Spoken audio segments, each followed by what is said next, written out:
एक मशहूर पंक्ति है, खुदी को कर बुलंद इतना कि हर तहरीर से पहले खुदा बंदी से खुद पूछे कि बता तेरी रजा क्या है।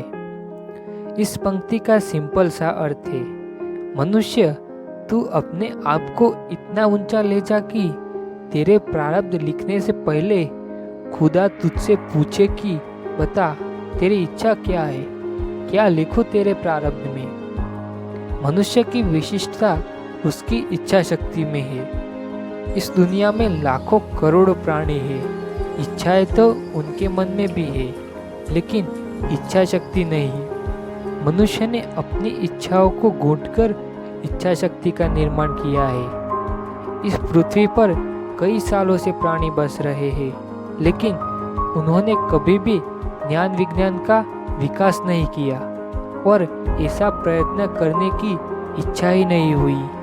मनुष्य भी प्राणी है, लेकिन उसकी इच्छाएं उसको भिन्न बनाती है। मनुष्य का बल उसकी इच्छाओं में है। कोई भी मनुष्य मुसाफर करता है तब उसे पता होता है उसे कहाँ पहुँचना है, और जिसको यह पता नहीं वो पानी में तैरती लकड़ी की तरह यहाँ से वहाँ घूम के अपनी जिंदगी खत्म कर देता है। सामान्य मनुष्य और विशिष्ट मनुष्य में फर्क मात्र इच्छा का ही है।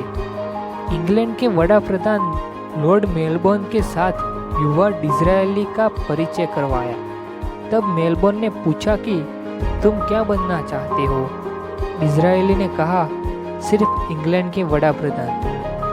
डिज़रायली की जीवन कथा एक अद्भुत कहानी है और सभी को यह पढ़नी चाहिए।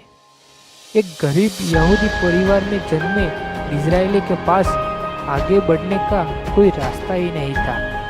उनके पास पैसे ही नहीं थे। उनको कई लोगों को उधार चुकाना बाकी था, लेकिन उनके पास दृढ़ इच्छा शक्ति थी और वो उनके लिए काफ़ी थी। पार्लियामेंट के मतदान के दौरान वो 4 बार हार गए थे और जब वो जीतकर भाषण देने गए तो लोग उनको धिक्कारने लगे, लेकिन उन्होंने सिर्फ इतना ही कहा कि एक समय ऐसा भी आएगा जब तुम सब मुझे सुनोगे। और डिज़रायली की सभा को लोगों को 2-5 साल नहीं बल्कि कई सालों तक सुननी पड़ी। 2 बार वो चांसलर ऑफ द एक्सचेकर बने थे और फिर वो वड़ा प्रधान बने, गणना पात्र और शक्तिशाली वड़ा प्रधान। अब्राहम लिंकन की कहानी तो उनसे भी अद्भुत है। डिज़रायली चालाक, होशियार और लुच्चे भी लगते थे, लेकिन लिंकन भले और सामान्य थे और उनकी इच्छा शक्ति के बल से वे झोपड़ी से व्हाइट हाउस तक का सफर तय कर सके। दुनिया में हजारों लाखों लोग अंधे जन्म लेते हैं। हेलन केलर भी अंध थी, नहीं वो बहरी और गूंगी भी थी, लेकिन उन्होंने अपने जीवन में जो कुछ प्राप्त किया वो और कोई नहीं कर पाया। सोचने वाली बात है, जीवन की रणभूमि में हम एक बार भी हार जाते हैं तो हम लड़ना छोड़ देते हैं। सिकंदर और ईरान के बीच जो युद्ध हुए वो सभी सिकंदर नहीं जीता था, वो हार गया था, लेकिन उसने लड़ना नहीं छोड़ा था, उसे वो मंजूर ही नहीं था।